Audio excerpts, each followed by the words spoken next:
ello, el yo y el super yo, cómo se forman, ¿verdad? A partir de este mecanismo de la introyección y cómo, ¿verdad? Van quedando sedimentos en un lado, sedimentos en otro, y revisamos los componentes, digamos, del yo, los componentes del ello y los componentes superyoicos, ¿verdad? Eso fue lo que hicimos la semana pasada, dejando claro, digamos, que el yo va a ser tener siempre una base inconsciente, ¿verdad? La cual no tenemos acceso, y otra base consciente, que es todo el tejido manifiesto que tenemos cuando actuamos, ¿verdad? Que el super yo va a tener todas sus raíces en lo inconsciente, y el ello obviamente está ahí en la base, coincidiendo un poquito con lo inconsciente y todas las pasiones. Entonces, esta segunda parte del texto lo que nos va a hacer llevarnos por cómo es que estas instancias, que son tres, se van a convertir en cuatro,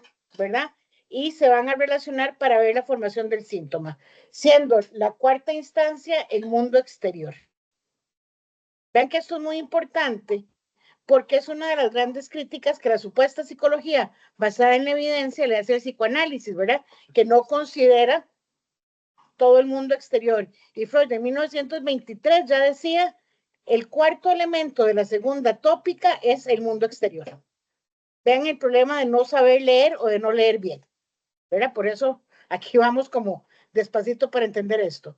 ¿Por qué esto es tan importante? Porque es donde nosotros podemos entender las nuevas formaciones que se están dando a nivel de psicoanálisis, ¿verdad? De cómo se considera el acontecimiento, el trauma y todo esto que está en el mundo exterior que se impacta a nivel de la marca de la subjetividad que estamos creciendo, ¿verdad? Entonces esa es la segunda parte que vamos a recorrer hoy.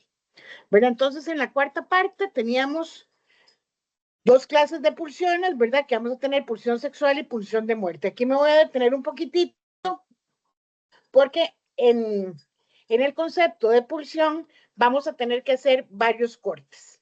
Tenemos un primer concepto de pulsión que va de 1908. Aclaro, acuérdense que estos son los cortes epistémicos. Tenemos un primer concepto de pulsión que va de 1908 a 1910 con la represión, ¿verdad? Y allí lo que tenemos, ¿verdad? Va a ser la pulsión sexual o pulsión de vida. Sin ese nombre, nada más se va a llamar así. Vamos a tener la primera propuesta de un proyecto de psicología para neurólogos, ¿verdad? Que está en el tomo 1 de Morroto, que es la propuesta del esquema del pain en Freud, ¿verdad? Que así se llama el esquema del pain.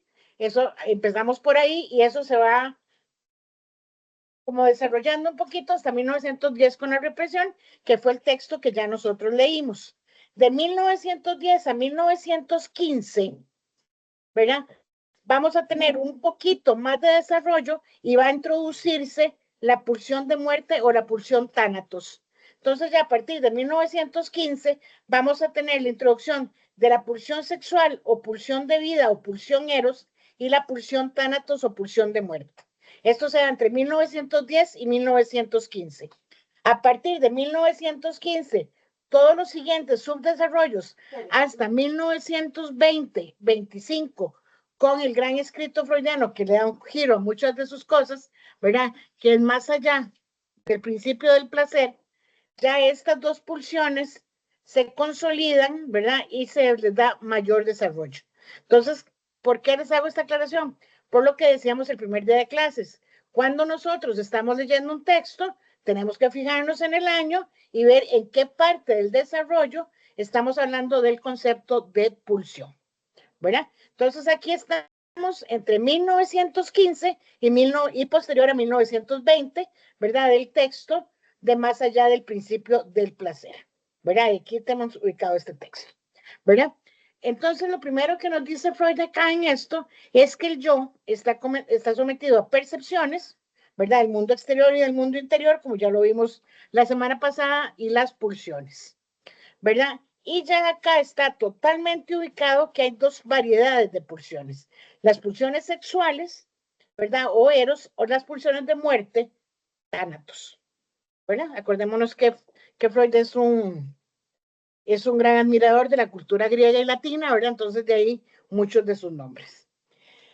Entonces, ¿cuál va a ser la mayor diferencia que nos va a plantear Freud en este artículo?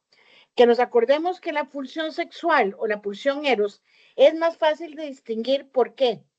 Porque tiene una gran plasticidad, ¿verdad? Se vuelca en muchas cosas, se puede exteriorizar con muchas cosas, mientras que la pulsión de muerte o pulsión tánatos no tiene esta plasticidad y siempre va a ser un impulso, una fuerza a volver a la pulsión cero, ¿verdad? El estado de no pulsión. Entonces aquí ya tenemos algo importante. El estado de muerte es donde no hay pulsión, donde no se pulsa, ¿verdad? Y la orientación de la pulsión de tánatos es tirar hacia la pulsión cero, que en algún momento en los primeros escritos entre 1908 y 1910, Freud lo llama el estado de nirvana, ¿verdad? No nos confundamos con el nirvana, ¿verdad? De la meditación, que es el estado de máximo alcance y todo lo demás. No, él llama el estado de nirvana donde hay pulsión cero, donde nada pulsa. Y la pulsión de muerte está orientada hacia allí. ¿Por qué esto es importante tenerlo claro? Porque esto va a ser uno de los ramales que va a alimentar posteriormente el concepto de goce en Lacan, ¿verdad? Por eso es importante tener claro esto en la pulsión de muerte. Entonces, la pulsión sexual, ¿verdad? Va a decir, la pulsión eros es la que vamos a poder inhibir, sublimar, ver qué hacemos, pero que siempre va a estar direccionada a la autoconservación, a mantener el pulso hacia la vida, ¿verdad? Mientras que la pulsión de muerte, ¿verdad? Siempre se va a exteriorizar como una pulsión de destrucción. Entonces, tenemos que aprender a leer, a descifrar y a entender que estas dos no son puristas, ¿verdad? Nosotros no tenemos pura pulsión de muerte o pura pulsión de vida. Bueno, sí podemos, pero la idea es que siempre estén combinaditas, ¿verdad? Entonces, por ejemplo, ¿qué pasa si nosotros conocemos a una persona que solo se siente viva cuando hace deportes de riesgo? ¿Qué pulsa ahí? ¿Pulsión de vida o pulsión de muerte? Parece que de De muerte. vida. Parece que de vida. ¿Todo el mundo de acuerdo con lo que dice Sergio? Parece que Sí, Julieta no. sí. Yo diría que pulsión de vida por la cuestión de estar buscando emociones, estar buscando estímulos. ¿Okay? Julieta, te escuchamos. Gracias, profesor. Bueno, yo diría que no, al ser de riesgo, más bien sería pulsión de muerte, ¿no? Correcto. Vean por qué es tan importante no quedarnos enganchados en lo primero. Si una persona se siente viva solo acercándose a la muerte, ¿de qué está pulsando? Muerte. Tánatos. Muerte. Correcto, puro tánatos. Porque si yo no puedo disfrutar de tomarme un café porque me parece que eso es cero emocionante y necesito hacer rappel y tirarme de bungee y pelearme con 14 cocodrilos y lo que ustedes quieran, ¿verdad? O sea, ahí lo que estoy es pulsando absolutamente hacia la muerte, ¿verdad? Porque no puedo disfrutar la vida sin que se me acerque la muerte, ¿verdad? Por eso no nos podemos quedar en la primera impresión, ¿verdad? Y la pulsión de muerte es aquello que va, ¿verdad? Son estas personas, y lo podemos ver nosotros mismos, ocupo este rush para sentirme vivo, y cuando ya pasa, es como si les hubiera pasado un tráiler por encima, ¿verdad? ¿verdad? Una cosa inundada en el pavimento que hay que rejuntar. Entonces, en estas cosas, ¿por qué nos interesa tanto? Porque cuando nosotros veamos el síntoma y veamos las negociaciones, cómo se forma el síntoma siempre va a tener que pulsa para la vida y que pulsa para la muerte. ¿Verdad? ¿Qué está buscando la vida y qué está buscando la muerte? ¿Qué está buscando ese punto cero? ¿Cuál es la ventaja del punto cero? Decía Freud, ya no hay pulsión. Y si ya no hay pulsión con todo lo que nosotros vimos de la primera tópica, quiere decir que ya no hay nada que me va a ocasionar displacer, porque ya nada está pulsando por salir de lo inconsciente, ¿se entiende? Vean que esto es muy jodido, porque es un poco la propuesta actual de la vida. Es si usted todo lo logra, si usted todo lo consigue, si usted todo lo va a tener. Pero el problema es que cuando lo tiene todo, ¿para qué vive? Juan Carlos, ¿te escuchamos? Sí, mi pregunta es, en esta línea, entonces, podríamos decir que una persona con tendencias suicidas está en el mismo plano de una persona en términos de pulsiones, de una persona que busca los deportes extremos. Sí, a ver, no estoy diciendo que es que solo por hacer deportes extremos está ahí, lo estoy poniendo como ejemplo, pero sí, una persona que busca su autoeliminación está pulsando desde la pulsión de muerte. Vamos a ver, es diferente si yo me voy, no sé si han hecho downhill, es muy diferente si yo me voy a hacer downhill con un equipo que sepamos y que sabemos lo que estamos haciendo y vamos en un lugar cerrado y controlado, así simplemente me voy a Pico Blanco y digo, puedo hacer downhill aquí. ¿Por qué? Porque no hay forma de que yo baje más de medio kilómetro en Pico Blanco sin matarme. ¿Verdad? Punto. Por más buen equipo que tenga y por más que tenga. ¿Verdad? O sea, yo puedo ser muy fuerte y está bien, y yo voy a entreno y cada vez sube más mi potencia, pero yo sé que si voy a levantar, porque ya estoy suficientemente fuerte, y levanto, qué sé yo, 180 libras en pecho, y si le voy a meter 20 libras más, sé que tengo que buscar a alguien que me asista. ¿Por qué? Porque en cualquier momento esas 20 libras fallan. O si no, los que levantamos pesas, sabemos las horribles pesas de 5 libras. Mira, que uno está pulsando, metras de 5 libras y uno dice, y ya no subiste. ¿Verdad? Porque amenaza más 5 libras que 10. Bueno, yo no sé qué pasa, pero sí hay eso. ¿Verdad? Que ahí ocupas, entonces, ¿quién te levante? Entonces, es esto donde no se busca conservar el yo, no se busca la autoconservación del yo, ¿verdad? Que como la tienen ustedes, sino simplemente la destrucción. ¿Verdad? Entonces, es ese borde donde yo no busco que del yo se conserve, sino simplemente se pulsa hacia esto que destruye. Alguien habló ahí y no le logré escuchar.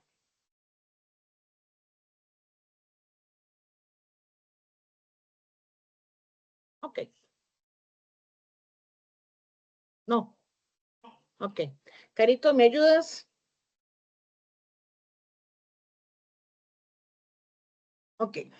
Entonces aquí tenemos esto que estamos diciendo, ¿verdad? Que la idea es que estas dos se mezclan, se ligan, se desligan y ese va a ser el trabajo. ¿Verdad? El trabajo de la clínica va a ser muchas veces desligar estas pulsiones y apuntarle a la pulsión de vida y tratar de regular la pulsión de muerte. Gracias, cielo. Y tratar de hacer una regulación de la pulsión de destrucción o la pulsión de muerte. ¿Verdad? Entonces siempre vamos a tener estas dos. ¿Por qué esto es importante? Porque tenemos que entender que con esto convivimos. ¿Verdad? No es que yo estoy tan sano que nunca tengo pulsión de muerte. No, ahí hay algo siempre. ¿Verdad? Lo que pasa es que tenemos que poder regular. Después vamos a ver que estas oposiciones tienen otras polaridades, que es el amor y el odio, pero eso lo vamos a ver. Entonces, después nos habla del mecanismo de la paranoia, ¿verdad? Para poder hablar de la transmutación, que es el desplazamiento reactivo de una investidura, que es cuando nosotros, ¿por qué esto nos importa? Porque la transmutación tiene que ver con que la energía sea desplazable de un objeto a otro. ¿Se acuerdan del desplazamiento? Que hablamos, ¿verdad? Tanto en la primera tópica como en la represión. Bueno, ya ahora sí tenemos el nombre técnico. Ese desplazamiento se llama transmutación, ¿verdad? Que no importa, ¿verdad? Esa energía yo puedo agregarla a cualquier cosa independientemente de dónde viene, a quién pertenece o cuál es su intención. ¿Verdad? Por eso era tan importante entender el desplazamiento. Porque puede venir de aquí y esta energía yo la puedo pasar para el otro lado sin importar nada. Ahora, ¿cuál es la importancia de esto? Que cuando yo desplazo, yo sustraigo energía.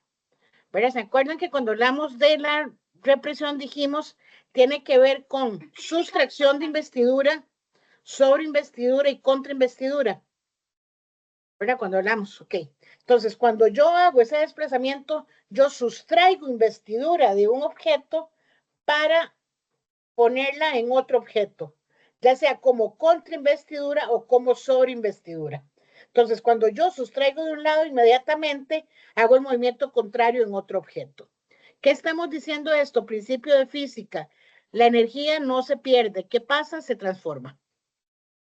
¿verdad? Entonces Freud esto lo tenía clarísimo y dice, a ver, yo puedo cambiar una emoción erógena a una emoción hostil, ¿verdad? Acordémonos, el verdurero que me vuelve a ver, que tiene la camisa de mi papá, entonces me hace ya detestable.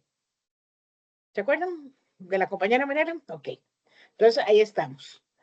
¿Por qué esto nos sirve? Porque cuando nosotros armamos esto, porfa, ahí tengan con los... ¿Alguien tiene el micrófono abierto? Gracias. Ok, ¿esto por qué nos interesa? Porque esto, por motivos económicos, ¿qué va a hacer? Que cuando yo muevo mucha carga a un objeto, la descarga sea más sencilla, la pulsión sea más sencilla de descargar, la reacción se presente y el ensalmo venga. Entonces, ¿qué tenemos? ¿Qué estamos diciendo? Que los movimientos de investiduras, que es sustracción, contra investidura y sobre investidura, los tres son movimientos con motivos económicos para lograr la descarga pulsional, que en términos de represión sería poder alcanzar la conciencia. En términos de activar la represión es devolverlos al inconsciente o que haya una descarga pulsional. Entonces, ¿qué estamos diciendo? Que esas pulsiones que siempre van a estar allí tienen que ver siempre con una economía psíquica que lo que busca va a ser la descarga. Todo lo que vimos de la represión y todo lo que tenemos que hacer con la represión va a ser para lograr la economía necesaria para que esa pulsión se descargue. ¿Verdad? Ahora sí lo podemos ya juntar todos. Entonces, la transmutación, ¿qué es? Toda esa energía desplazable que yo voy a mover para poder lograr la descarga. Y si yo logro la descarga pulsional, ¿qué quiere decir? Ya no tengo que invertir energía en sostener la represión. ¿Se acuerdan que dijimos que la represión es un gasto constante porque tengo que mantener ese material alejado? Si ya yo logro descargarlo, ya tengo economía libidinal. Tengo un montón de plata suelta. ¿Por qué? Porque ya, si lo pensamos en términos, ya no tengo que pagar intereses, ya no le tengo que pagar al capital porque ya lo solté.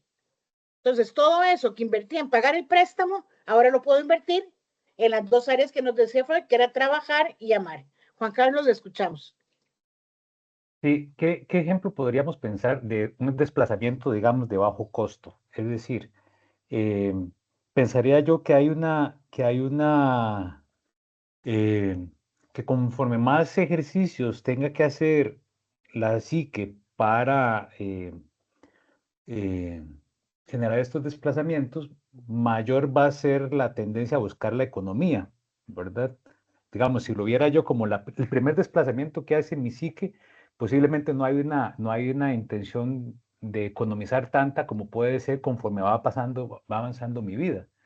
Pero entonces, ¿qué ejemplo podría pensar yo de un desplazamiento más económico, de menor costo? Vamos a ver, es que la economía va a estar, la economía psíquica va a estar dirigida solo por un medio, por un criterio, que es como el que hemos hablado todas estas clases. Sacar lo displacentero. Entonces, el único objetivo económico que yo tengo es que lo displacentero salga.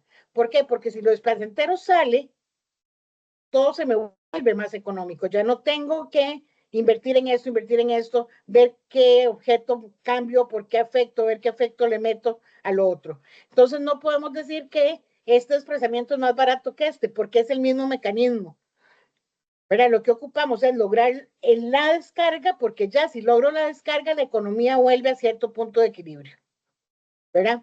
Por eso muchas veces el trabajo es acercar poco a poco al paciente, ¿verdad? Como lo dijo Freud en el psicoanálisis silvestre, y puede ser que lo que lo haga llegar al final sea una palabra, sea un silencio, sea un detalle súper pequeño que el analista ni en su cuenta lo tenía, que hace que el paciente diga, ah, dale, es esto.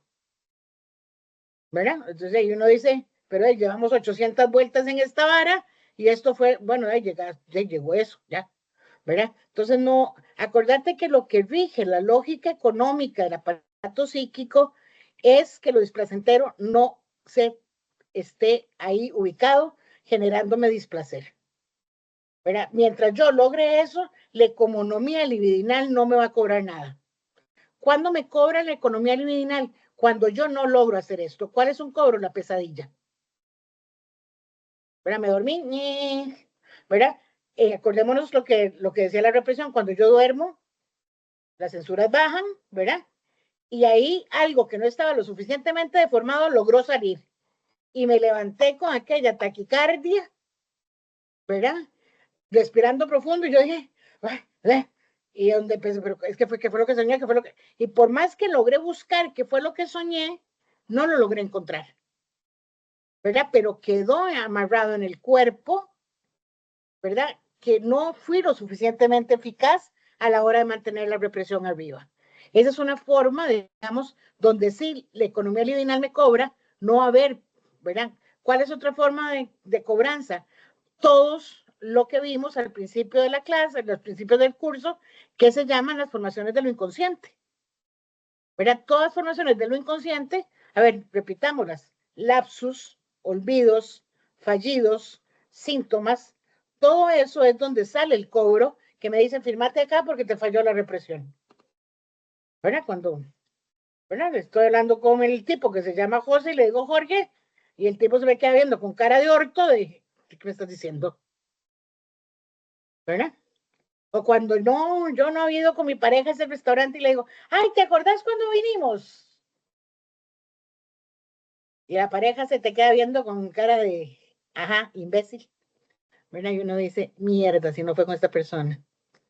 Y ahí la representante dice, me firmas acá, gracias. ¿Verdad? Y no perdona, digamos, la tipa esa sí no perdona una factura. ¿Se entiende la diferencia, Juan Carlos? No es que el eje económico siempre es el mismo, lo displacentero fuera. ¿Cuándo llega la cobranza? Cuando falla la represión y algo de esto puede entrar por cualquier formación de lo inconsciente. No sé si queda más claro así. Sí, queda claro, gracias. Ok. Carito, ¿me ayudas? Ok. Entonces, ¿qué tenemos? Que las pulsiones sexuales, ¿verdad? Que tienen mayor plasticidad que las de destrucción o las de muerte, permiten que la libido pase, ¿verdad? Por todo esto que acabamos de decir, ¿verdad? O que ya vimos en la represión, que pasan de un objeto a otro, que mueven un afecto de un objeto a otro, ¿verdad? Y esto para facilitar la descarga. Esto, dice Freud, va a facilitar la transferencia, ¿verdad? Va a facilitar la transferencia. ¿Por qué esto para nosotros es importante?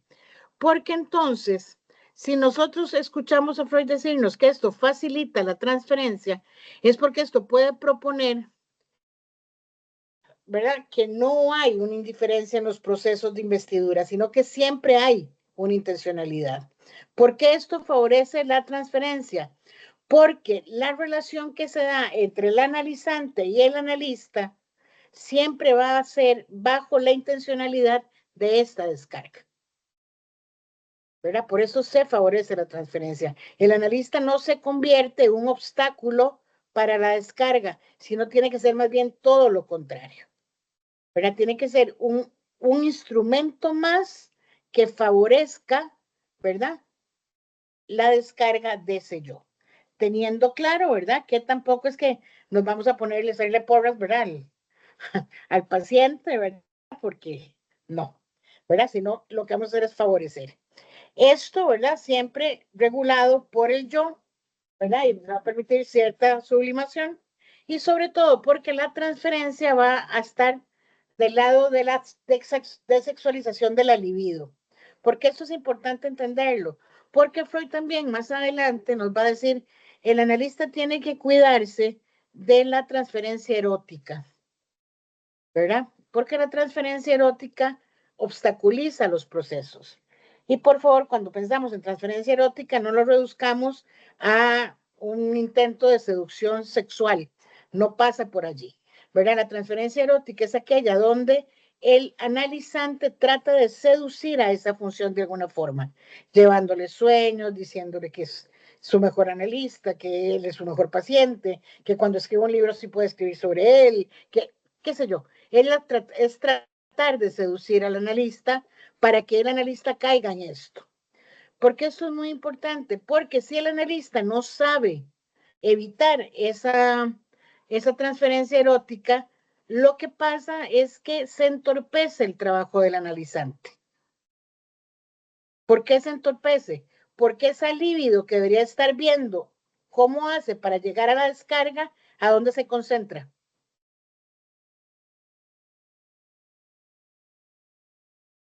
En el consciente.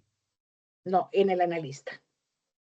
Si yo no logro evitar la transferencia erótica, toda la libido que debería tener el paciente ubicada para hacer todo el mecanismo primario va a estar concentrada en seducir al analista, ¿verdad? Y esto puede ser desde el mal momento hasta el buen momento. Pongo ejemplos. Yo tenía un carrito verde muy bonito que yo quería mucho y lo amo mucho todavía, pero ya no lo tengo. Ese carro tenía un serio problema. Lo volví a ver la tierra y se le pegaba. Entonces una vez llega una paciente. Ella era así, toda prolija, toda perfecta, toda divina. Ella sabía cuál era mi carro. Y mi esposa y yo veníamos de pasear en Guanacaste todo el fin de semana. Ustedes se imaginan cómo venía mi carro. ¿Verdad? Entonces entra y se pone a hablar que los conflictos que está teniendo en el trabajo, y de pronto, en lugar de seguir trabajando sobre eso, porque eran conflictos con mujeres, se desvía y hace lo siguiente. Es que es esto que me molesta tanto como ver el carro de una mujer sucia. Y hace este lapsus. ¿Verdad? Yo, sí. Sí, me dice, ¿por qué una mujer tiene que andar con el carro sucio? Porque un carro sucio, y empieza a decir todo lo que significa un carro sucio. ¿Verdad? O sea, si yo me engancho ahí y creo que se está peleando conmigo y me dijo sucia porque ando el carro sucio, lo que yo quisiera entender dice sucia, ¿verdad? Hago que toda esa libido que tenía que estar con sus compañeras de trabajo y con sus jefaturas, que todas eran mujeres, se vaya de allí y se venga para acá. Yo le escucho y le digo, ¿y qué pasó con su jefa? Digo, después de que me dice todos los problemas de que una mujer ande con el carro sucio. Bueno, ¿se entiende? Esto es una transferencia erótica. O sea, necesito jalarte, seducirte para acá. Y si estamos bonitas, pues bien, vamos a ver. A mí me han llevado desde labiales hasta pinturas de uñas, ¿verdad? O sea, todo lo que quieran, ¿verdad?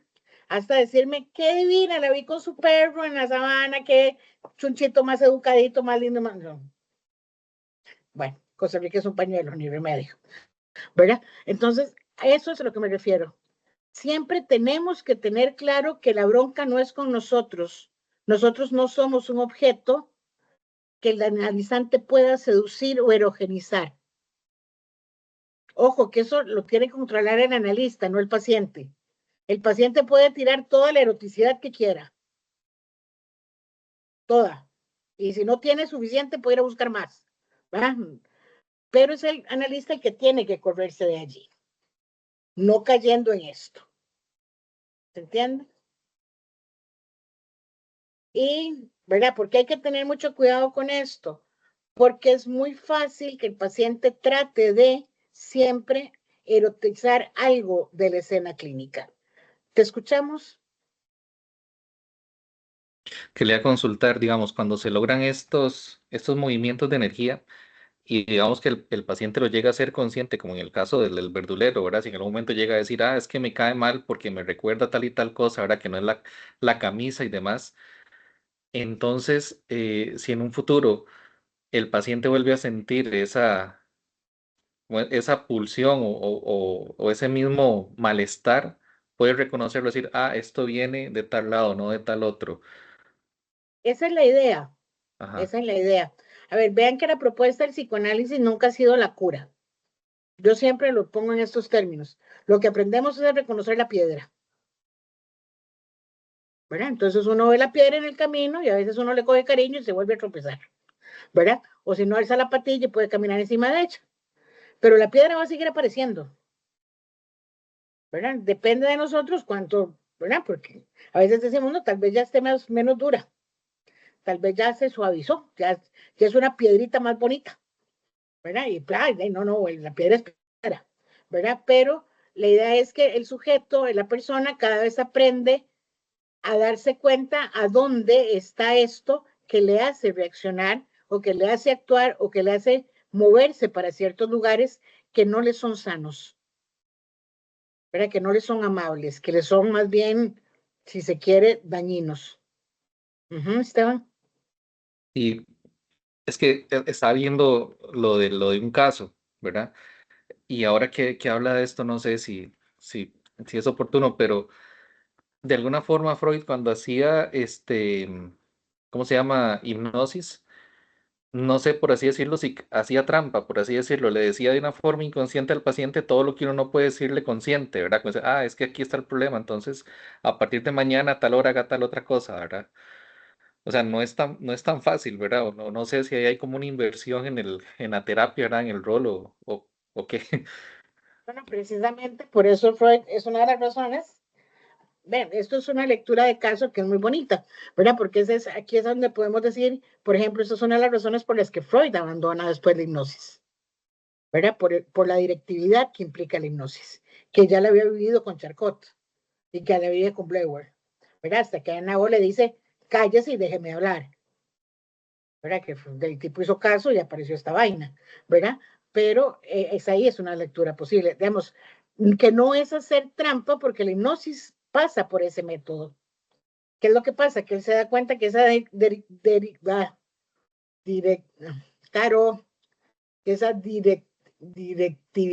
ya lo logré, ok, que esa directividad es lo que no le alcanza a un paciente. ¿Entendés? Pero sí es propio de una marca hipnótica, como para entender la diferencia ahí. Ok. Carito, ¿me ayudas? Ok. Ahora sí, nos venimos a los vasallajes del yo. Primer pregunta para este quinto, ¿qué es un vasallaje? Todos Un menos los ataque. abogados. Un ataque. Una subordinación. Una subordinación, correcto. Es una subordinación y esto es importantísimo que lo entendamos, ¿verdad? Un vasallaje es una subordinación que además no tiene condición, ¿verdad? El vasallo no puede pedir condición a su amo para someterse. ¿Se entiende esto? ¿Por qué esto es importante entenderlo?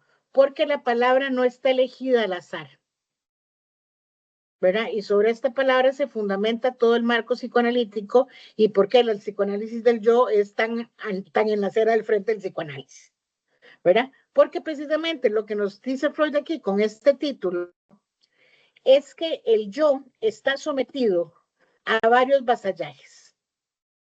O sea, no le alcanza una sola subordinación, tiene toda una serie de subordinaciones. ¿Y cuáles son esas subordinaciones? Las otras tres instancias de la segunda tópica: el mundo exterior, el ello y el superyo. ¿Se acuerdan que dijimos que de 3 instancias íbamos a pasar a 4? Porque Freud introduce el mundo exterior en estos, ¿verdad? Entonces, lo primero que vamos a tener claro, ¿verdad? Es que este quinto capítulo o este quinto apartado, Freud nos deja claros que el yo como instancia psíquica está siempre subordinada.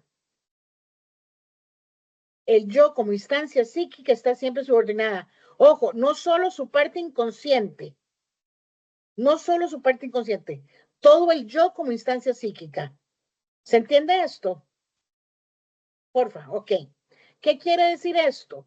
Que el yo siempre, ya te doy la palabra, Esteban, que el yo siempre va a estar sometido a la regencia de alguno de estas otras 3 instancias o a las 3 o a 2, pero siempre va a estar sometido a alguien. O sea, el tipo, autonomía, no le ofrezco.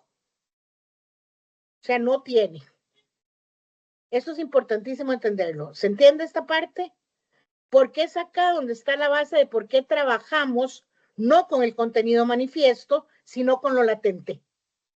Porque lo manifiesto, cuando aparece, sabemos que está amarrado a alguien más que no es el tipo. El tipo es el yo. Esteban, ¿te escuchamos? Eso es cuando dice la frase de que el yo no es dueño de su propia casa. Ahí la resume. Ok. Entonces tenemos que el ello, ¿verdad? Ya esto lo sabemos, nada más estamos revisando.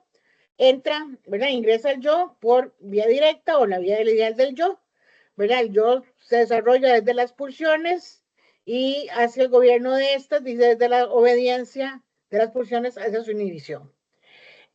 El yo está en relación con las pulsiones y debe presentarse desde la obediencia hasta la inhibición. ¿Qué quiere decir esto? Que como está sometido siempre, o obedece o se inhibe. Y cualquier punto que haya entre los dos. ¿Verdad? Tenemos de un lado la obediencia y de otro lado la inhibición. Entonces el yo se va a mover siempre entre esas dos marcas. O se inhibe frente a una pulsión o obedece la pulsión. O se inhibe frente a un mandato superyoico o se somete al mandato superyoico. O se inhibe frente a una emergencia del mundo exterior o se somete al mundo exterior. ¿Entiendes? Siempre vamos a jugar entre estos dos. No pensemos solo en purismos, estoy poniendo los bordes, ¿verdad? Nos movemos en medios. ¿Ok? Por eso siempre vamos a estar jugando desde allí. Entonces, ¿qué tenemos? Nos aclara Freud que el yo va a someterse siempre a tres servidumbres como mínimo, ¿verdad? Que son estas otras tres instancias, y que esas servidumbres, cada uno de esos vasallajes, lo somete a un peligro particular, ¿verdad? Entonces nos pone, cuando está sometido por el mundo exterior, tiene angustia de objeto. Cuando el yo se somete al mundo exterior, tiene angustia de objeto. Cuando se somete a la libido del ello, tiene angustia neurótica. Y cuando se somete a la severidad del superyo, tiene angustia de conciencia moral. Por esto es que Freud va a decir que el yo es el almácigo de la angustia. ¿Se acuerdan que el almácigo es donde uno pone las primeras semillitas para que empiece a crecer las primeras hojitas? Y cuando ya está medio así, el palito, la rosa, ya la pasa uno a tierra fértil. ¿Sí se acuerdan de eso? Que eso es un almácigo. Ok, entonces, Freud lo que nos está diciendo, al yo le da angustia, o por el mundo exterior, o por el ello, o por el superyo. O sea, básicamente el yo vive con angustia. Resumen, ¿verdad? Por esto es el almácigo de la angustia. ¿Verdad? Entonces es ahí donde va a empezar a crecer. ¿Verdad? ¿Por qué? Porque al final todo lo amenaza. Al final todo lo amenaza. ¿Por qué? Porque tiene que ver cuál es el problema cuando yo me subordino a alguien que tengo que cumplirle. Y si yo estoy subordinado a 3 amos, ¿me entendieron la bronca? Digo, si yo tengo solo un jefe, pues ya me queda claro a quién le tengo que hacer caso. Digo, la línea es directa. Pero cuando tengo 3 majes que me están exigiendo y entre ellos se contradicen, ¿cómo negocio esa vaina? Entonces el yo está muy fragilizado en ese sentido. ¿Se entiende hasta acá? ¿Podemos avanzar? ¿Sí? Ok. Carito, ¿me ayudas?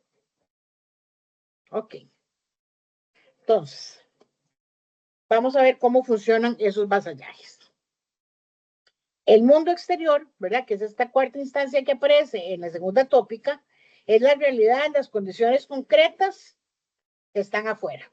Ese es el reel que vemos en Facebook que nos dicen, ¿qué te impide ser yo? La ley, las leyes y los derechos humanos, ¿verdad? Eso es el mundo exterior, ¿verdad? ¿Por qué? Porque yo no puedo ir a matar a toda la gente que quiero matar, porque tendría que ir a vivir a Bill McCollin y yo realmente eso de compartir baño con 8 personas creo que no se me da, ¿verdad? O sea, creo que no, yo por lo menos no me sentiría cómodo, ¿verdad? Y además tengo un problema que creo en los derechos humanos, entonces, bueno, se me complica. Pero el mundo exterior es eso, es la realidad concreta. ¿Por qué esto es importante? Porque a veces le quitamos valor a esto.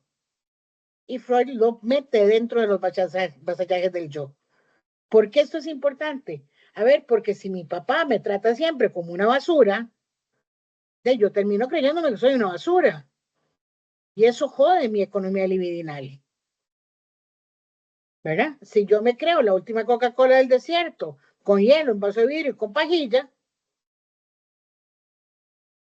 y eso también me va a joder, porque creo que todo el mundo me debe pleitesía. ¿Verdad? O sea, el mundo exterior como tal siempre, aunque esté fuera del aparato psíquico, impacta de forma directa en el aparato psíquico. ¿Verdad? Yo hablaba con colegas que la semana posterior a las elecciones, muchos pacientes llegaban, estoy con angustia, estoy preocupado, estoy con angustia, estoy preocupado, y eso está en el mundo exterior, porque no podemos hacer nada con lo que pasó, pero la angustia que provoca ahí está. ¿Se entiende? Entonces, porfa, no nos convirtamos en analistas retrógrados que creen que el mundo exterior no cuenta. Sí cuenta, y cuenta desde 1923. No estamos descubriendo el agua tibia, ¿verdad? Simplemente estamos leyendo bien, ¿ok? Eso es lo primero, ¿ok? Entonces, el mundo exterior, ¿a qué nos va a someter? A estas limitaciones. ¿Verdad? Si yo no sé nadar y me voy a tirar al mar, ya me voy a ahogar. ¿Por qué? Porque no sé nadar y esa es la condición real. ¿Verdad? O sea, así de sencillo. Pero entonces, esto es lo primero. El mundo real me da condiciones que me impactan a nivel psíquico porque me ponen límites. O sea, yo estoy furioso con mi jefe, quiero matarlo, sé que es un hijo de la madre, pero no puedo irme a descargar una 9 milímetros.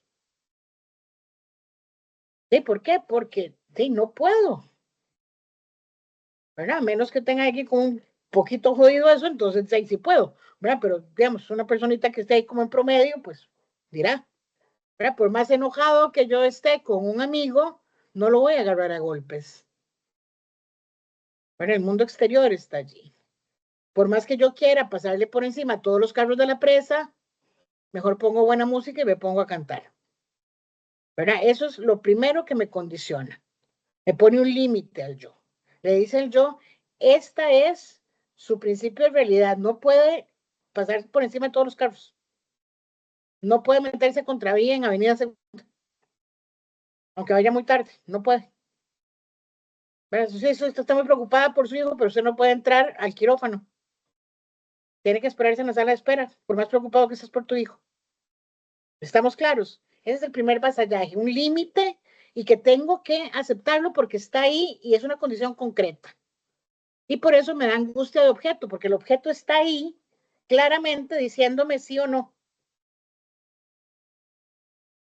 Ahí está. O sea, tengo a mi hijo en una sala de operaciones y por más angustia que yo tenga, ahí está la sala de operaciones que dice que yo no puedo entrar ahí y ese rótulo lo tengo que respetar, porque si yo no lo respeto, contamino el área y mata a mi hijo. Y eso me da angustia de objeto, porque yo quiero que esa puerta se abra ya. Pero aunque me hayan dicho que la operación dura 5 horas, en los primeros 5 minutos yo hice así y ella, pero ¿por qué no se ha abierto? El pobre anestesista no ha terminado de pasar el Profonol, ¿verdad? Pero ahí está el objeto, diciéndome sí o no, de forma concreta. Y me da angustia ese objeto que me pone ese límite.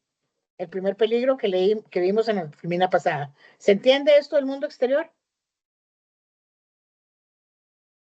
¿Sí? Ok. Bueno. Después tengo al hecho, ¿verdad? El ello se va a concentrar en satisfacerse. El ello lo único que quiere es satisfacción. A él no le importa. Él dice, pero ¿por qué no matamos a ese hijo de puta que nos queda tan mal? Apoyo al hecho. ¿Verdad? ¿Verdad? Y nos dice, y cada vez que pasa el jefe, ¿verdad? Lo puedo matar, lo puedo ahorcar, le puedo pasar por encima, lo puedo asesinar, lo puedo mandar a matar. O sea, el mae nos pasa 20 veces al día y tenemos 20 fantasías de cómo matarlo. Y es el ello ahí pulsando. ¿Eh? Es el ello diciéndome, mae, ¿qué importa que sea la esposa de tu mejor amiga? Está re rica la tonta. Y uno dice, paz, sí, amor. ¿Verdad? Y encima nos fuimos para la playa y salió aquella muchacha, ¿verdad? Que nadie sabía cómo salió. ¿Verdad? Entonces, el ello es eso. El ello lo que busca es que me satisfagan. A mí no me importa nada. Al ello no le importa nada. Por eso hablábamos de pasiones. El ello está lleno de las pasiones y como es absolutamente amoral, no tiene que medir bueno o malo, regular no regular, positivo o negativo. Nada más quiero que me satisfagan. ¿Se entiende? Y el ello siempre me va a exigir esto. ¿Qué pasa? Que cuando el yo se tiene que enfrentar este maje pidiéndome estas cosas, bien, hay otras cositas en contra, como el mundo exterior y el super yo. Vamos a ver por qué el super yo. Entonces se produce la angustia neurótica. ¿Por qué la angustia neurótica? Porque yo sé lo que quiero. Ay, cosita. Yeah. Porque yo sé lo que quiero para satisfacerme, pero sé que no lo puedo tener. Pero yo sé que yo quiero matar a mi jefe, pero sé que no lo puedo matar. Y eso me provoca una neurosis, dice Freud. Eso me provoca una angustia porque yo sé que es esto lo que quiero, pero sé que no puedo. ¿Verdad? Y siempre esa va a ser mi negociación con el ello. El ello va a estar ahí como, a ver, yo quiero. El mae no sabe decir otra cosa. El ello no sabe decir otra cosa que yo quiero. Y lo que quiero, lo quiero ya y lo quiero de una vez y no me interesa nada más. ¿Se entiende? Entonces siempre hay una exigencia que me va a poner ahí a ver cómo hago para satisfacerla. Porque va a estar encima del yo, ey, yo quiero. Compañero, díganos. Esto, profesor, que usted dice también, o sea, bueno, que lo que usted está mencionando es un poquito como la búsqueda del placer, pero también aquí en el ello está también el componente como de evitar lo desagradable o completamente, como para no exponerse, cosas así, digamos, no. Es que el ello no le importa si algo es desagradable, si lo quiere. A ver, vamos a ver. ¿Les gusta el chocolate a ustedes? Sí, ok. Ok. A todos les gusta el chocolate, espérense para poner las carillas de todos, a ver. O sea, a la mayoría les gusta el chocolate, sí. Sí. Ok. ¿Qué pasa si yo los meto a ustedes en un cuarto de 1,5 metros por 1 metro con 50 cajas de trufas abiertas? No las vamos a comer. Ajá. ¿Quién dijo eso? Yo, yo, Nicole, no. Ok. ¿Todo mundo de acuerdo con Nicole? No, yo me harto del olor. 50 cajas de trufas abiertas en 1,5 metros por 1 metro. No, me da un hartazgo con solo ver eso. Correcto. Pero el ello va a hacer lo que dijo Nicole. El ello va a decir, a mí no me importa que usted esté con un hartazgo, siga comiendo. Y siga comiendo, aunque después vomite 3 días y termines una semana en el hospital. ¿Por qué? Porque el ello no le importa si lo que quería era comer. ¿Verdad? ¿Por qué te pongo este ejemplo, Juan José? Porque, a ver, nosotros decimos, sería muy desagradable, claro, por lo que acaba de decir Juan, ¿verdad? O sea, si yo me meto ahí, 10 minutos después ustedes están gritando porque alguien lo saque. ¿Verdad? Porque el olor de las trufas es otra cosa, ¿verdad? Invade. Por eso es cuando a alguien que le gusta el chocolate le regalan trufas, abre la caja y la echa para atrás de una vez, ¿verdad? No sé si ustedes lo han visto. O imagínense ustedes cuando les han regalado trufas. Las abren, hacen así y de una vez se hacen para atrás. Porque es tan invasivo que yo no puedo dejarme eso cerca. Pero aún ahí, que yo sé que esto me va a dar, Juan José, el ello lo que va a decir es, no me importa, siga comiendo porque a mí me gusta el chocolate, y como dijo Nicole, nos las comemos todas. Nada más que ese todas depende de hasta dónde llegue la capacidad de vómito de cada quien, ¿verdad? Entonces, puede ser que algunos del caso una cajita, 2 cajitas, dijo Nicole que ella se manda las 50 cajas, ¿verdad? No sabemos, ¿verdad? Pero en el sentido de qué tenemos acá, qué tenemos, porque lo que dice Nicole de una vez es el ello, cómaselas todas, no me importa cuál es la condición. Entonces no es solo lo placentero, ya cuando caemos en un exceso se vuelve displacentero, pero esa es una de las condiciones con las que yo tengo que lidiar con esta mezcla de pulsiones de las que hablábamos, entre las pulsiones senos y las pulsiones tánatos, que tengo que aprender a regular. No sé si te queda un poco más claro. Yo te doy la palabra, Juan Carlos. No. Necesito que me hables porque no te entiendo. Sí, Ok. todo bien, disculpa. No hay problema. Juan Carlos, ¿le escuchamos? Sí, si entonces entiendo bien, aunque haya una inhibición, porque yo puedo decir, por más que estén las cajas de trufas ahí, no me las voy a comer, o cambiemos las trufas por cerveza, estoy tomando antibióticos y no puedo no puedo tomar alcohol, entonces, digo, bueno, no voy a tomar alcohol porque estoy tomando antibióticos durante una semana. Pero aunque yo estoy evitando y está el deseo de tomar y todo lo demás, pero yo me abstengo, el vasallaje, aunque haya una inhibición, el vasallaje se da por esa tensión que genera. Por la tensión que va a generar el que vos te sometas al super yo en este caso, y digan, no puedo tomarme las cervezas porque estoy consumiendo antibiótico, y el super yo diciendo, pero tómate una. Una no te hace mucho, solo te retrasa el efecto. Una no es tanto. Total, ya tenés 6 horas de haberte tomado el antibiótico, no importa. Para la próxima dosis faltan 4 horas, dele. O sea, estas cosas va a ser esa tensión entre los vasallajes. Ahora, por eso ocupamos irlos viendo primero por separado, para que después lo que vamos a ver es que el yo exactamente tiene que ser lo que vos acabas de proponer, ver cómo lidia con las exigencias de los tres. Y ahí es donde vamos a entrar de pleno a lo económico. Ok. Entonces, tenemos claro que el ello siempre va a ser la exigencia de la satisfacción. No importa cómo. Dijo Nicole, nos comemos todos los chocolates. ¿Verdad? No importa. Y Nicole se mandó las 50 cajas de trufas en 1 metro cuadrado. ¿Verdad? No sabemos cómo va a ser, pero ella lo va a lograr. ¿Verdad? Profe, lo peor es que ni me gusta el chocolate. Eso es lo bueno. peor, ¿verdad? Yo dije porque yo dije, y si la gente que le gusta se lo va a comer todo. Bueno, entonces usted y yo pertenecemos al mismo 2% de la humanidad. Bueno, ya somos más, somos del 2.33% este año. Somos más. Ok. Entonces, esto es lo que significa el ello. Siempre la exigencia de deme lo que yo quiero. Yo quiero, y lo que quiero es que me satisfaga. ¿Estamos claros? Entonces, tenemos el mundo exterior poniendo sus límites concretos que me producen angustia de objeto, y tengo todas las exigencias del ello que me van a producir angustia neurótica. ¿Estamos claros con esos dos? Ahora nos vamos a mover al otro, que es el super yo. ¿Verdad?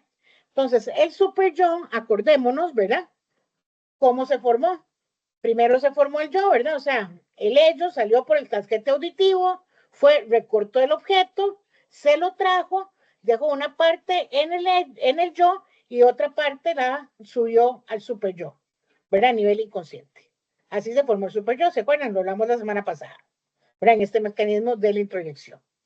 Entonces, esas primeras identificaciones que hicieron, que el yo agarró la parte más dura, más moral, más exigente de esos objetos y la concentró en una sola instancia, a la que llamó super yo. Y allí se va a concentrar toda la exigencia moral, toda la exigencia legal, toda la exigencia de esto es lo correcto o esto es lo incorrecto, esto es lo que debe ser, esto es lo que no debe ser, ¿verdad? Entonces, ¿qué tenemos? En el super yo, ¿verdad? Siempre van a estar marcadas esas identificaciones iniciales, donde se me jugaba la vida si yo no hacía caso o si hacía caso, ¿verdad? Porque, a ver, si mamá me decía a los 3 años, si no dejas de llorar, no te doy el almuerzo, la cosa estaba seria, ¿verdad? ¿Por qué? Porque me quedaba sin almuerzo. Ya que lo digan a uno, eso a los 15 años no importa, porque uno se hace un sanguchillo ahí en cualquier bar y no le importa. Pero que te digan eso a los 4, 6, 8 años, es en serio. ¿Por qué? Porque si no te dan almuerzo, te quedas con hambre. Si te dicen que seguís jodiendo, no salís, es serio porque la verdad no salís, ¿verdad? O no te voy a recoger, o lo que sea, cualquier limitante de estas, se nos juega la vida allí, ¿verdad? Entonces siempre el super yo va a tener esta marca, esa es la marca inicial del super yo. Esto es lo que funda el super yo, vean qué fuerte. Nos fundan las limitaciones con las que se nos jugaban la vida. ¡Pac! Esa es la primera marca que tiene el super yo, ¿verdad? Y por eso Freud dice, va a heredar el complejo de Edipo. El super yo es el heredero del complejo de Edipo. De esta relación entre la función materna y la función paterna que vimos al final de la clase pasada, ¿verdad? De con quién me identifico, con quién no me identifico, quién me rechaza, quién no me rechaza, quién me hace promesas, quién no me hace promesas, con quién tengo odio predípico, con quién no tengo odio predípico. Todo esto es lo que yo voy a heredar del super yo. Entonces Freud va a decir, entre más fuerte sea, más rápida, más contundente la resolución del Edipo, va a ser más rígido el super yo. Pero estos niños que tienen que resolver rápido el Edipo porque no les dieron opciones, más que es esto o es esto, esa rigidez va a heredarle el complejo de Edipo. Entonces, entre más laxas las relaciones con estas figuras de autoridad que se introyectan, más laxo el complejo de Edipo. Entre más rígido el complejo de Edipo. Y esa rigidez o esa laxitud le hereda así directo el super yo. Bueno, entonces tenemos primer marca, se nos juega la vida si hacemos caso o no. Y la primer capita que ponemos sobre esa marca es la rigidez o no rigidez de nuestra resolución de complejo edípico. ¿Verdad? Entonces, ¿qué pasa con esto? Esto hace que yo esté como persona, mi yo, esté sometido a qué tanto me cuesta contraponerme o no a las figuras de mi complejo de Edipo. ¿Qué tanto me cuesta decirle que no a una autoridad o sí? ¿Puedo dominar el susto o no puedo dominar el susto? O cada vez que veo una figura de autoridad me hago de este tamaño.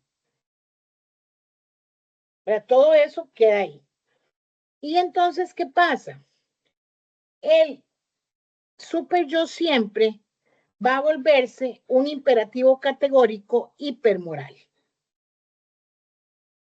Un imperativo categórico hipermoral. ¿Verdad? Entonces, ya no solo no puedo matar a mi jefe, porque, bueno, se dicen las reglas que no, sino porque además matar es malo, es pecado, bla, bla, bla, y me voy a quemar las nalgas en el infierno, en la olla número 8. ¿Ah? Y eso me cae todavía con más potencia, ¿verdad? Entonces, ¿qué pasa? Todo esto hace que acordémonos que como es inconsciente, está cerquita del ello también. Entonces, entre esos dos siempre hay unas broncas terribles.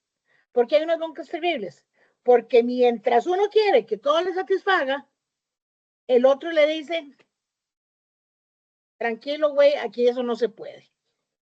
Y va a producir angustia de conciencia moral.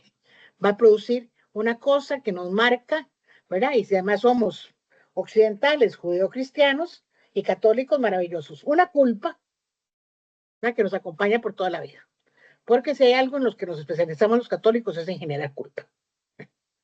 Entonces, esto es importante, ¿por qué? Porque todo esto se arma. Entonces, tenemos al yo ahí lidiando con estos tres. ¿Cuál es la idea? Que cada vez el yo tenga un poquitico más de potencia. Poquitico. Sabiendo que siempre va a estar sometido. El trabajo es lograr que esta persona que llega a consulta pueda ir fortaleciendo su yo cada vez un poquito más, sabiendo que siempre va a estar sometido a estos vasallajes. ¿Se entiende? Entonces, estos vasallajes tenemos las condiciones que pone el mundo exterior, la exigencia del ello por satisfacción y todos los límites legales y culturales y morales que se le pueden ocurrir al super yo. Y en medio de esto tenemos al yo, que es como tratar de controlar 3 caballos para firmar una carrera. Yo no sé si a alguien se le ha desbocado un caballo cuando está montando. Es una mierda. Porque si usted jala mucho la cuerda, la rienda, ese caballo se levanta y usted terminó en el piso y con mucha suerte no lo pateó. Si usted suelta totalmente la cuerda y la rienda y no sabe agarrarse de la crin, también se cayó. Si no se agarra mal de la crin y ahoga el animal, se enoja y se vuelve a parar de manos. No es un negocio. Entonces, cuando nosotros planteamos, ¿fuiste? Ya me voy. Así comiendo. Entonces, cuando nosotros decimos es que vamos a tener al yo siempre sosteniendo estos 3 caballos para ver cómo hace para lidiar con esto. Y a partir de aquí empiezan todas las negociaciones viables posibles que le salen, que no le salen, las que propone y las que no propone. ¿Ok? Y esto teniendo claro que siempre el yo lo que va a tratar es de, y esta es la bronca, quedar bien con todo el mundo. Yo mover la puerta y una vez se llega. ¿Verdad? ¿Qué es lo que pasa?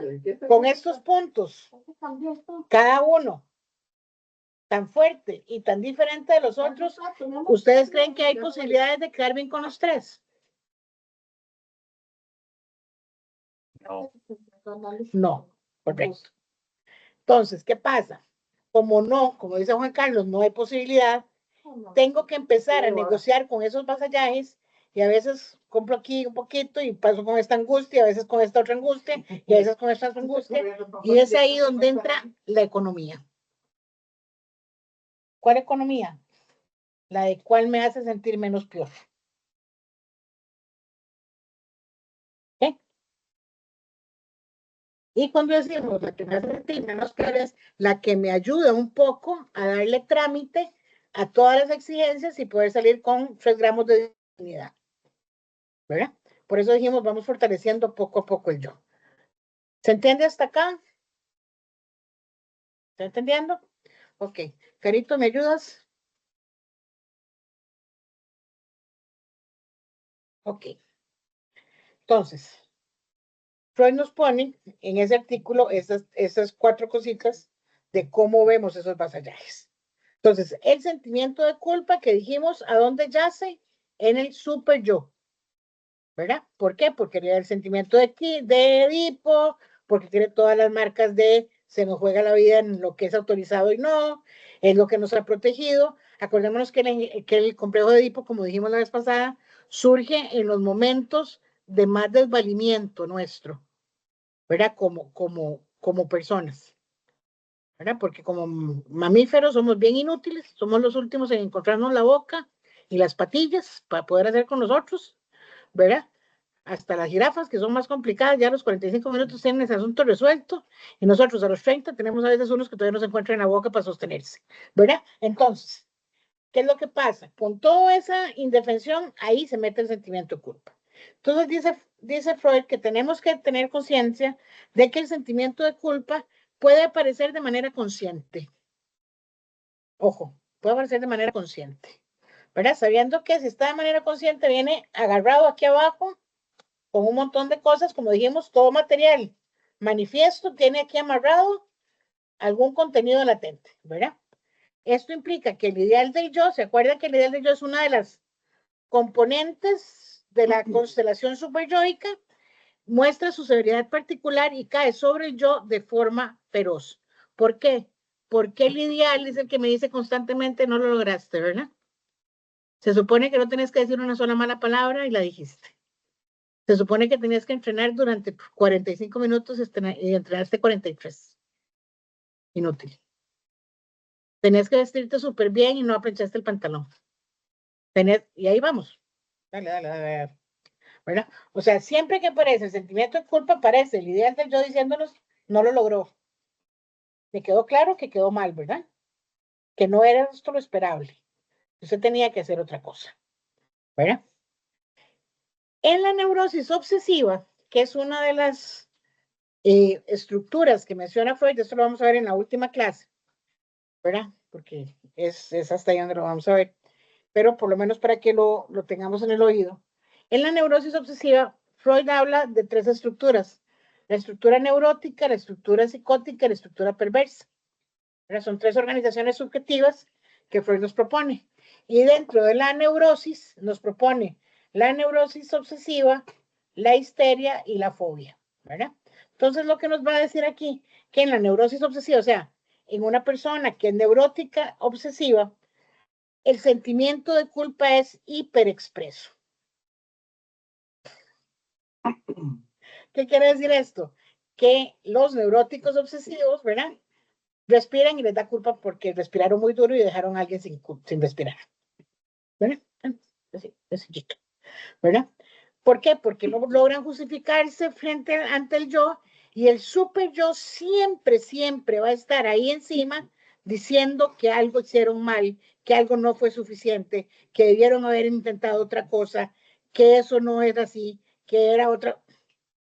Entonces, el neurótico obsesivo siempre tiene que lidiar con estas nociones pulsionales que vienen del super yo y empieza a hacer formaciones reactivas y medidas precautorias que van a terminar en lo que se reconoce como los síntomas obsesivos o los rituales obsesivos. ¿Verdad? Que lo podemos ver, digamos, ¿cómo se llama la película de Jack Nicholson? Mejor imposible. Mejor Imposible, ¿verdad? Que el tipo no puede tocar las líneas y que todo es, ¿verdad? No puede tocar nada y que no puede incomodar a nadie y, ¿verdad? Y llega esta chica que le vale todo y le hace un despiche en la vida, ¿verdad? Pero el obsesivo puede llegar a ese punto, ¿verdad? Porque entonces todo es un ritual para tratar de protegerse de esta culpa tan grande. Que es una culpa simplemente porque siente que nunca logra dar lo que tiene que dar, porque el super yo le dice, no lo lograste, no pudiste, no lo conseguiste, ¿verdad? Entonces, eso nos lo deja claro Freud ahí. La melancolía para Freud está del lado de la psicosis, que es otra forma de organización. Entonces, también tiene que ver con la posición del super yo, ¿verdad? Entonces, en la melancolía lo que Freud va a decir es, el super yo agarra la conciencia, la declara culpable, el yo acepta la declaración de culpable y se le va encima al yo y lo aplasta. Y no le deja posibilidades de nada. ¿Por qué? Porque sí, todavía el neurótico obsesivo puede decir, no, si yo toco 3 veces la puerta, no pasa nada. La melancolía no puede decir esto. La melancolía se queda sin ninguna defensa frente al super yo. Pero mientras en la neurosis obsesiva hay alguna defensa frente al super yo, en la melancolía no hay defensa frente al super yo. ¿Verdad? Por eso en Dolor y Melancolía, Freud va a decir, la sombra del objeto cae sobre el yo. ¿Verdad? Ese objeto que se extraña cae sobre el yo y lo despedaza. ¿Verdad? Y del lado de la histeria, que es otra de las formas de la neurosis, el yo se defiende del super yo mediante la represión y la conciencia de culpa permanece inconsciente. No es que no esté, es que permanece inconsciente dentro de la histeria. ¿Verdad? Como lo vamos a ir a ver ahí con una cosa maravillosa que tiene la histeria, que se llama la bella indiferencia. Para que ustedes ya lo van a ver cuando estén en patologías. Esas son formas de presentación de la conciencia de culpa superyoica, como la vemos, que la podemos ver hiperexpresa o totalmente inconsciente, ¿verdad? Pero que siempre va a estar allí. Carito, ¿me ayudas? Ok. Muchas gracias. Entonces, ¿qué tenemos que hacer acá? Entender que lo que vamos a empezar a nosotros ahora con la lógica económica, cuando veamos el síntoma, es que el yo tiene que lidiar con estas 3 instancias, que son mundo exterior, ello y super yo, para que todos lleguen a un acuerdo, a un compromiso. De hecho, esa es la primera definición que vamos a tener de síntoma, formación de compromiso. ¿Verdad? Oigan la estructura, formación de compromiso. Cuando yo hago un compromiso, ¿qué se supone que hago? Un acuerdo para cumplir algo con otra parte, ¿verdad? Esa es una formación de compromiso. Entonces, lo que vamos a aprender es que con esto, la lógica económica que nos va a regir es, el yo va a tratar de llegar a un acuerdo entre estos. Deme un toquecito, por favor.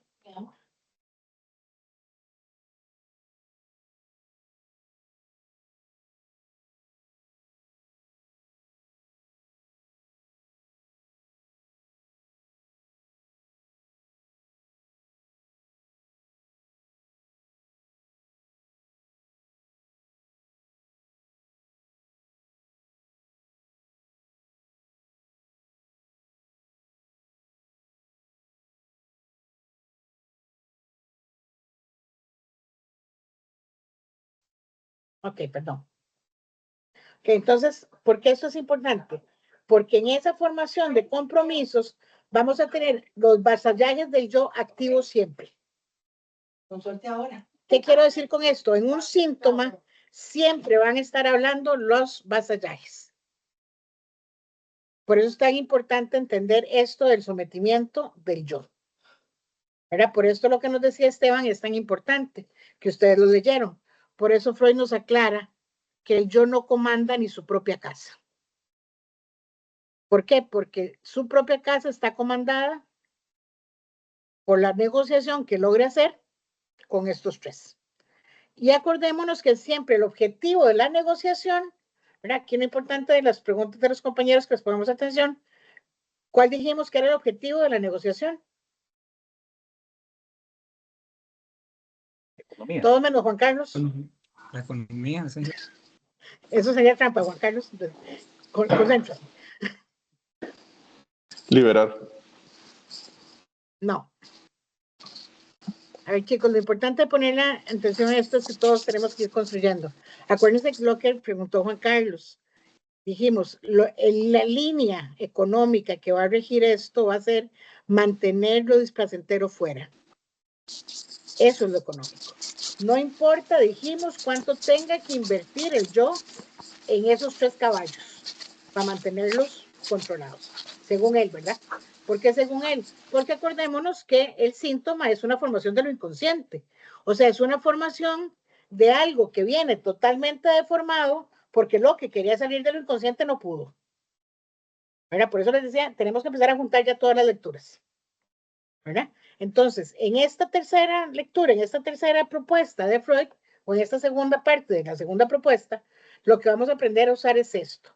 Entender que el yo siempre va a estar sometido, siempre, por eso se llama vasallajes, que la única forma que tiene es lo que ya aprendimos a liberar, compulsiones, ¿verdad? Que es qué paso, qué muevo, qué afecto pongo, qué objeto pongo, ¿verdad? Para disimular todo esto y llegar a un acuerdo que forme un síntoma. ¿Por qué eso es tan importante entenderlo? Esto lo vamos a ver con más calma, pero quiero que se lleven esto para empezar a entenderlo. Como ustedes lo leyeron en la conferencia, ¿verdad?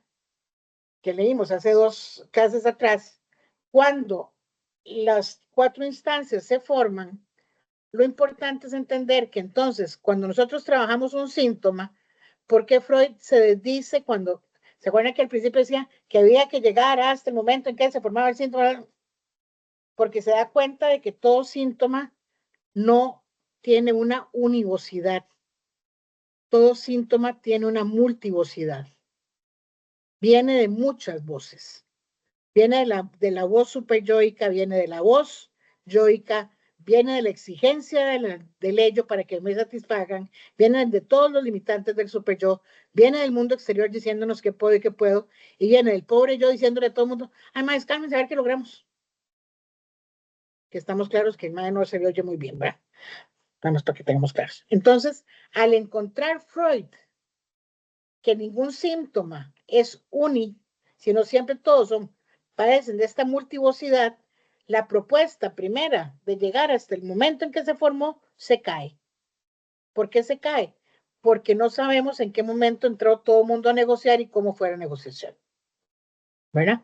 ¿Qué es lo importante de entender acá? Otra vez, que con esta propuesta podemos entender, ahora sí, por qué no hay una propuesta de cura. ¿Por qué no hay una propuesta de cura? Porque hay cosas con las que yo no puedo. El mundo está ahí y tiene los límites que están ahí. Y esos no se van a borrar. Y mi exigencia yoica, por más que quiera borrarlo, no los puede borrar. Dame un instante, ya te doy la palabra.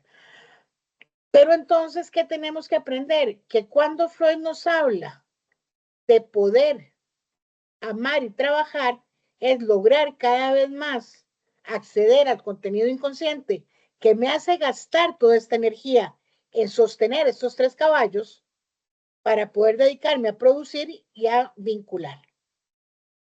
¿Verdad? Que eso es el amor y la producción. Entonces, ¿por qué esto es importante entenderlo? Porque entonces vemos por qué no hay una propuesta de cura. Porque nosotros, como paradigma de los SIP, no decimos la cura es 2 puntos o la felicidad es 2 puntos. Porque eso lo va a tener que negociar cada persona con sus propios fantasmitas. Cuando ya veamos la cama, esto me lo van a entender mejor. ¿Verdad? Cada uno va a tener que negociar con sus propios fantasmas para ver cuál es ese concepto y qué hago yo con ese síntoma. Juan Carlos y Boris, en ese orden.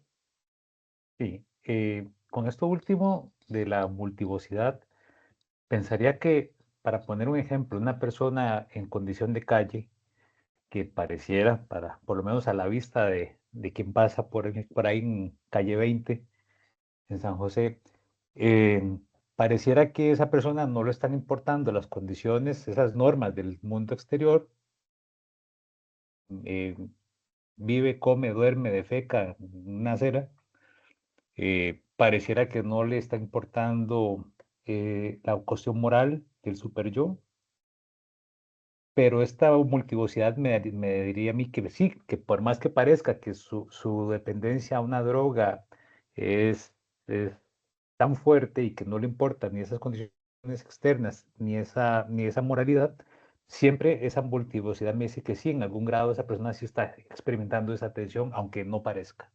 Es correcto. El trabajo es ver dónde está ese punto de tensión. Ese es el trabajo arqueológico que llama Freud. Boris, ¿le escuchamos? Gracias, profe. No, era en relación con lo que usted mencionó antes de que hablara el compañero, antes de que hablara Juan Carlos.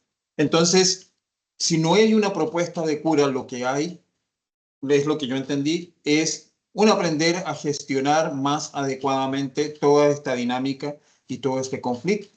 Y con respecto a lo que dijo Juan Carlos, incluso en el indigente, a pesar de que esté en toda su condición, siempre van a estar las tres instancias.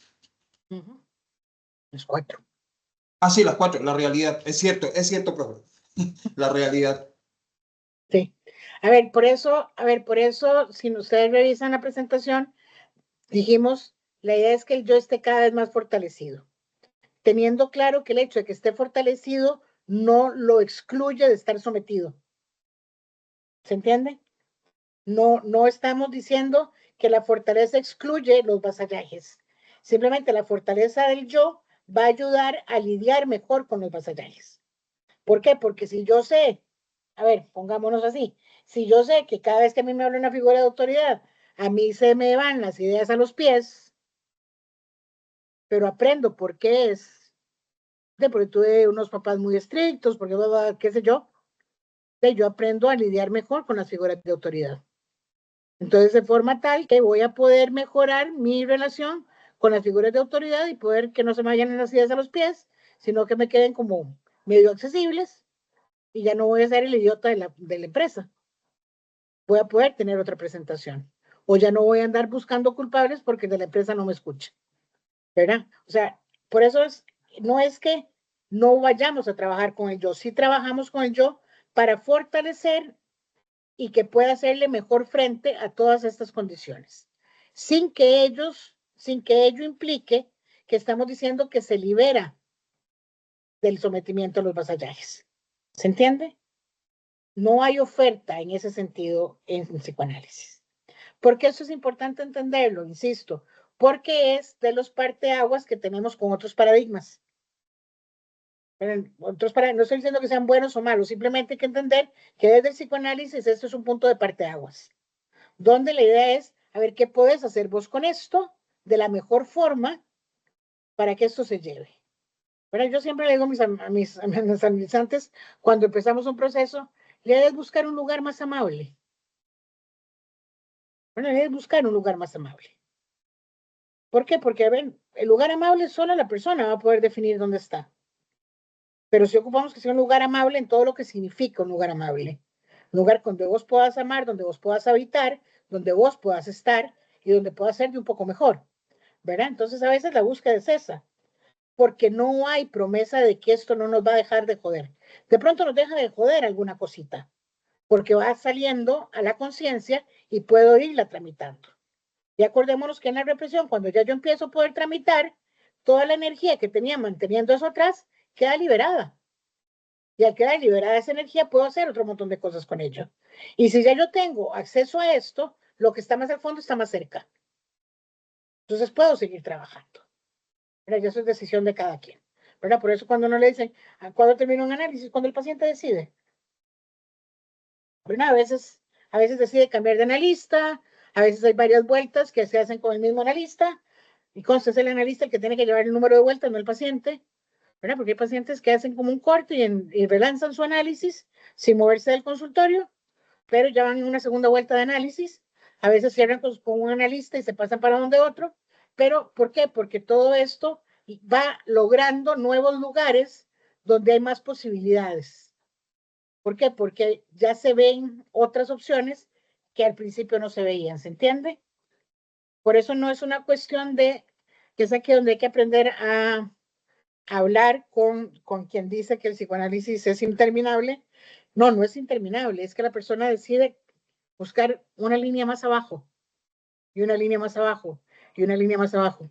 Decía una amiga que en paz descanse, que murió hace 4 años, que yo amaba profundamente, que es que los psicoanalistas teníamos espíritu de atormentación, ¿verdad? Que hasta que no entendíamos al punto que nos jodiera la existencia, no parábamos, ¿verdad? Entonces, en ese sentido, solo el paciente va a decir hasta dónde quiere llegar, ¿verdad? Por eso nosotros nunca le decimos, ay, son 3 meses, son 2 meses, son 5 meses. ¿Qué es el proceso? ¿Verdad? Y el proceso será hasta donde él quiera llevar, ¿verdad? Entendiendo que esto se va armando y que entonces un fortalecimiento del yo siempre va a ayudar a que esa persona, a que ese individuo que está allí empiece a generar cada vez más recursos para poder hacer más. ¿Verdad? Ese que se paralizaba porque, ya te doy la palabra, ese que se paralizaba porque la mamá le gritaba, de figura de autoridad, un Edipo ahí medio enredado, de pronto dice, y ya no se paraliza, y de pronto salió tarde, y de pronto llegó con novio, pero llegó con novia, y llegó con un amiguito, y uno dice, bueno, ahí lo va logrando, ¿verdad? Ahí lo va logrando, y entendamos que, aunque uno a veces no lo celebra con los pacientes, que a veces sí lo celebra, a veces el simple hecho que un paciente diga, ah, no, y me fui con unos amigos, uno dice, yes, ¿verdad? Porque ese irse con los amigos fue el éxito. Porque le dijo a la mamá por primera vez en 30 años que un fin de semana lo iba a disfrutar. Y eso hay que celebrarlo, ¿no? O sea, se entiende porque se va logrando movimientos. Esteban, te escuchamos. No, ya con esto último me contestó bastante. Entonces, digamos, cuando se trabaja y produce, ¿verdad? Bueno, cuando se produce y se crean vínculos y se va fortaleciendo el yo, eso puede hacer, digamos, como que la persona encuentre, no sé, un nuevo sentido de las cosas, de la vida, o que esos vínculos y ese trabajo lo lleve a otros lugares donde quería estar o logró estar, o tal vez se dio cuenta que no era donde quería estar, pero ahí llegó. em, y hace de alguna manera que alguna de estas 3 instancias, por así decirlo, si es la que más lo domina o la que lo traba o algo así, em, negocie o logre, ¿cómo se llama? Es que no sé, siento que no es como, digamos, como que vas, no sé si es, no sé, no, como hablar de direccionalidad, ¿verdad? Digamos, si siempre va a estar la piedra, ¿verdad? Pero va a lograr esquivarla, ¿verdad? Si va subiendo, por así decirlo, o si va logrando tener orden, no sé, o sea, Vamos a dejar caer unos ajá, ideales. Vamos a dejar caer unos ideales, Esteban, así, pum, pum, pum, pum. No es una cuestión de orden, digamos, no es una cuestión de me organizo mejor para lograr esto, ¿verdad? No es una cuestión de voy a estar mejor, entonces, no. Primero que todo, tenemos que entender algo que dijiste, que vamos a corregirlo de una vez. No es que las instancias negocian, el yo tiene que negociar entre ellas. Esa es la primera bronca. Porfa, gracias por la pregunta, porque esto me quiero que quede bien claro. Tenemos un yo, negociando con estos 3. No es que ellos tienen la decencia de negociar entre ellos. ¿Se entiende? Porque si estos 3 tuvieran la decencia de negociar entre ellos, digo, uno no lo pasa tan mal, ya llega con el producto y nos dice, bueno, lo vamos a hacer así, y uno dice, bueno, dale, hay que hacerlo. ¿Se entiende? Pero no tienen esa decencia. Son los 3 diciéndole yo quiero. Y todos además seguros de que lo único que quieren es ellos y que, ¿verdad? Entonces, no es que las instancias dejan de negociar, no. Lo que empezamos es a que yo pueda negociar mejor con esas instancias. Entonces, a ver, pongamos esto que estamos hablando de figuras de autoridad de mamá. Si siempre he sido una madre que se ha ocupado por robarle la vida al hijo, ¿verdad? Si de pronto ese chico llegó y logró decir, de la verdad es que me fui con mis compas del trabajo. Y después viera la gritada que me pegó. ¿Y cómo te sentiste? De yo, muy bien, la gritada, y se sabía que venía, pero mira que no me dio culpa. Esa gritada, se entiende que ya descolocó a esa figura de autoridad de donde estaba, porque ya se oyó diferente, porque ya no le causó culpa, porque ya se dio cuenta que podía irse de fin de semana con los compas del trabajo. Y además la pasó bonito. Y además dijo, me voy o que me vayan a gritar. Oyó la gritada, le dijo buenas noches y se fue a acostar. ¿Verdad? No es que esa mamá va a dejar de decirle, vos que te fuiste, me abandonaste el fin de semana. No, eso lo va a seguir diciendo. Nada más que esa personita, de pronto, va a poder decir, ay mamá, estás bien, todo está en orden, me voy, chao. Ya pudo negociar mejor con las exigencias superyoicas de tengo que quedarme cuidando a mi mamá. ¿Por qué? Porque se dio cuenta que la mamá no está enferma, que no le falta ninguna mano ni ningún piecito, que tiene 2 manitas y 2 piecitos y capacidad de hacerse un sanguchito. ¿Verdad? Y que además no le pasa nada si se come un sanguchito. ¿Verdad? O le deja el sanguchito hecho, como usted quiera, pero resolvió algo. O sea, es eso, no fue que la instancia cambió su negociación, la instancia va a seguir igual. Lo que logramos fue que ese yo pudiera hacer algo distinto en esa negociación. Y esa ganancia de ese yo ya queda en el banco del yo. Para que la use cuando tenga que usarla. Que a veces se le va a olvidar, sí, de fijo. Pero hay que acordarle que ya está ahí, ¿verdad? Porque a veces se nos olvida usar lo que tenemos. Pero lo importante de entender es esto, que no es que cambia esto. Entonces, ¿qué es lo que pasa acá? No, hay una mejora en que hay más recursos para llevar estas negociaciones. ¿Verdad? Entonces, si tengo más recursos para llevar estas negociaciones, puedo llevarlas a mejor puerto sin joderme tanto. ¿Verdad? Pero si yo tengo 2 palitos para hacer negociaciones, de ahí no tengo mucho, pero ya cuando tengo 4 palitos, tengo más. Y si después tengo 6 palitos, y vuelvo a hacer mis palitos. Entonces, ahí voy.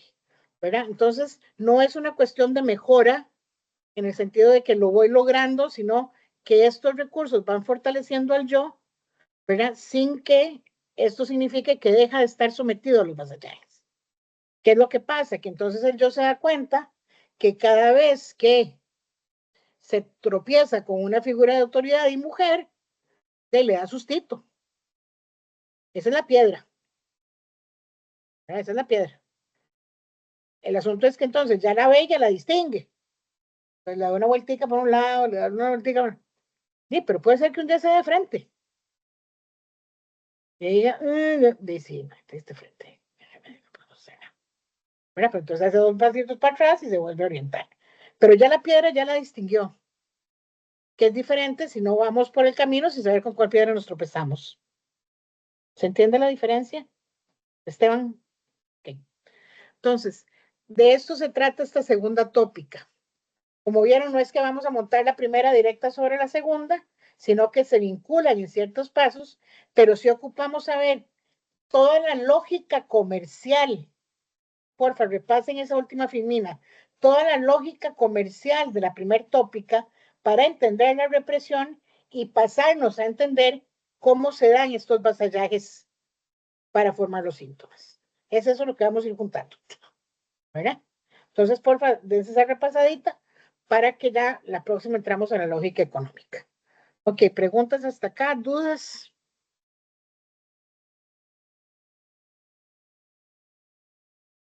¿Lo expliqué bien o no entendieron nada? No sé cuál de los dos fue. Profesora, nada más de este último ejemplo de la negociación, recordaba un caso que analizamos el cuatrimestre anterior de una chica de 13 años que se cortaba. y decía en la bitácora de trabajo que a partir de una sexta o séptima sesión la chica se cortó el cabello sin consultarle a la mamá, se cortó el cabello como ella le vino en gana. Entonces, lo que pensaba es, a la luz del ejemplo que planteaba, tal vez no es que se fue de la casa, no fue no fue un acto total y absolutamente subversivo, pero por lo menos ya se cortó el pelo como le vino en gana. Entonces, ya hay esa resistencia al menos, ¿no? Eso ya significa un acto subversivo, ¿verdad? Ya Claro. cuando yo hago algo, cuando me da la gana, es un acto subversivo. Además, aquí cualquier mujer, acepto que me corrija, preocúpese cuando una mujer se corta el pelo. Porque cuando una mujer se corta el pelo, la guerra viene. Avisados están, ¿verdad? ¿Por qué? Porque es de las insignias fálicas, que vamos a ver después, esto en la ecuación fálica se llama freudiana, es de las insignias fálicas femeninas más poderosas. Entonces, cuando una mujer toma control de estas cosas, es súper importante, ¿verdad? Y tal vez acá sí es importante pensar en este ejemplo que estás dando, que el poder tomar control del propio cuerpo hace que ya la lesión sobre la cortadura no tenga que presentarse con tanta ferocidad, porque ya hay algo que se le está devolviendo o algo que ella está retomando en esto, ¿verdad? Entonces, por eso les decía que siempre tenemos que fijarnos en estos 4, ¿verdad? Cuando ya vamos avanzando, vamos a ver, no se les olvide esto que les acabo de decir, cuando veamos las series complementarias, ¿verdad? Que es la lógica del síntoma, ¿verdad? Más cruda. ¿Por qué? Porque entonces vamos a ver cómo cuando nosotros historizamos un síntoma, no podemos dejar ninguno de estos 4 por fuera, ¿verdad? Por eso es que es tan importante entender cómo funcionan, sabiendo que estos 4 tienen atrás toda la lógica económica, todo el trasiego comercial que vimos en la primer tópica, ¿verdad? Por eso vimos este comercio antes. Pues tenemos que entender este comercio para ahora sí poder entender con qué se negocia esto. Porque si no entendemos este comercio, no entendemos la exigencia de acá. ¿Se entiende? Entonces, esa es la idea, ¿verdad? Que lo vayamos retomando así. Teniendo claro, insisto, una, otra y 10 veces, porfa, esto no es que Freud propone que va a poder controlarse todo y que hay una cura. Eso es un parteaguas teórico que tenemos importantísimo, ¿verdad?